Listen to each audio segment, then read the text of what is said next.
आज आपण बघणार आहे रोड रनिंग शूज कसा पाहिजेत आपला आणि त्याची सगळ्यात मेन गोष्ट म्हणजे ग्रिप कशी पाहिजेत। त्याने ग्रिपमुळे पोरं परेशान होते। जेव्हा शूज घ्यायला जाते ना तेव्हा कळत नाही नेमकी रोड रनिंगचा शूज कोणता असतो आणि ग्राउंडचा शूज कोणता असतो।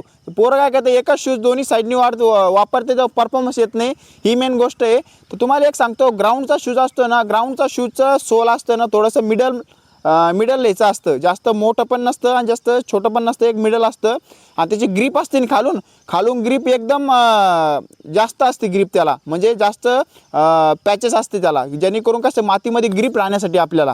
तर हे असतं आपलं ग्राउंड रनिंगचं, किंवा आपण ग्राउंड रप करतो किंवा मातीवर रनिंग करतो। आणि सेम रोड रनिंगचं कसं असतं, त्याचा सोल असतो ना तो जाड असतो। पहिली गोष्ट अप्पर असतं ना ते लाईट वेट असतं, त्याचं पण लाईट वेट असतं, पण याचं थोडं एक्स्ट्रा लाईट वेट असतं।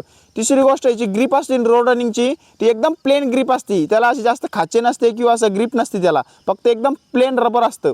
याने काय रनिंग काय रोडवर जर आपण रनिंग करतो तेव्हा चिपकून राहतो बूट असा। आणि जर तुम्ही जर मातीचा शूज जर रोड रनिंगवर वापरला ना तर ते ग्रिपमुळे ते पकड बनवत नाही एवढं। आणि जर रोड रनिंगचा शूज तुम्ही मातीवर वापरला ना तर एक ग्रिप पकडण्याने स्लिप मारून टाकीन, ह्या मेन गोष्ट असते।